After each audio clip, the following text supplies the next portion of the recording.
সবাইকে স্বাগত জানাচ্ছি রাজারহাট ইউনিভার্সিটি চিয়াংরাই থেকে। আহ, আমরা এখন যেখানে বসে আছি সেটা হচ্ছে যে কিং রামা ফিলোসফি হল। ওদের একজন রাজার নামে সেই হলটা করা হয়েছে। তো গত 3-4 দিন ধরে আমরা এই জায়গাটাতে আছি। খুব চমৎকার একটা লোকেশন। একদিকে পাহাড় আছে, পাহাড়ের উপরে আসলে বিশ্ববিদ্যালয়টা।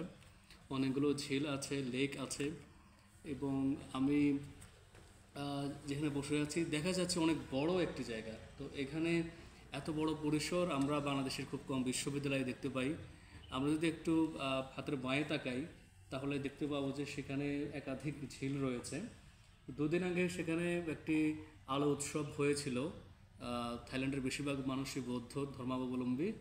তারা গৌতম বুদ্ধের সঙ্গে এবং স্থানীয় কিছু দেবদেবীর সঙ্গে যৌথভাবে মিলন করে একটা উৎসব করেছিলেন। তো অনেকটাই আমাদের ভারতবর্ষীয় বা দক্ষিণ এশীয় সংস্কৃতির সঙ্গে মিলে যায়।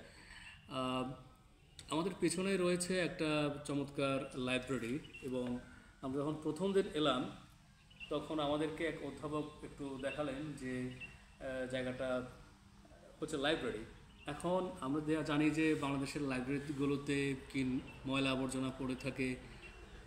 একটু স্থান পাওয়ার জন্য সবাই যে পরিমাণ প্রতিযোগিতা করে বা ভেতরে হয়তো পরীক্ষার বইগুলো, প্রতিযোগিতামূলক পরীক্ষার বইপত্র পাওয়া যায়। কিন্তু এত সুন্দর লাইব্রেরি, এটার যে অ্যাস্থেটিক মূল্য, নান্দনিক মূল্য, সেটাই অপরিসীম। দেখলে মন চায় যে এখানে গিয়ে পড়াশোনা শুরু করে দেয়। আর যে পুরো ক্যাম্পাস ঘুরে আমরা কোথাও কোনো বোতল পড়ে থাকতে দেখিনি, কোনো ময়লা আবর্জনা জমে থাকতে দেখিনি। এত সুন্দর করে তারা সব কিছু গুছিয়ে রেখেছে। অথচ আমরা আমাদের বাংলাদেশের ছেলেমেয়েরা, আমি বিশ্বাস করি এখানে এসে অন্তত যে বাংলাদেশের ছেলেমেয়েরা অনেক অনেক মেধাবী, অনেক অনেক ট্যালেন্টেড। কিন্তু আমরা এত সীমিত সম্পদ নিয়ে সংগ্রাম করে করে বড় হই। আহ, আমার কাছে মনে হয় এখানে কোথাও একটা অন্যায্যতার বিষয় আছে। আমাদের আরও অনেক সুযোগ সুবিধা পাওয়ার কথা আছে। এই বিশ্ববিদ্যালয়ে কোনো ছাত্র রাজনীতি আমরা দেখিনি অন্তত।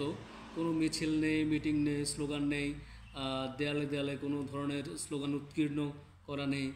আহ, সবাই যার যার মতো করে পড়াশোনা করছে। কিন্তু আমাদের ছেলেমেয়েরা, আমারও কাছে মনে হয় অনেক মেধাবী হওয়া সত্ত্বেও আমরা আসলে জ্ঞান চর্চা, একাডেমিক চর্চা সেগুলো সুন্দর পরিবেশে করে বিশ্বে নিজেদের রাষ্ট্রকে নেতৃত্বের আসনে বসাতে পারবো। এটা আমাদের নেতৃবৃন্দ, এটা আমাদের সুশীল সমাজ, আমাদের পলিসি মেকাররা হয়তো অতটা দূরদর্শী নন, বা আমরা আমাদের সমাজ মনস্তত্ত্ব আসলে এতটা পরিপূর্ণ হিসেবে গড়ে ওঠেনি।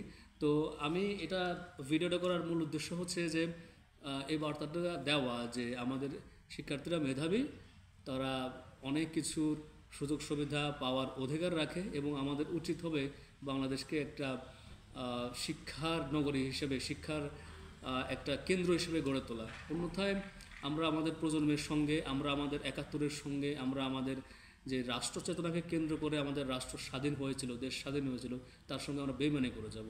তো সবাইকে রাজারহাট বিশ্ববিদ্যালয়ের এই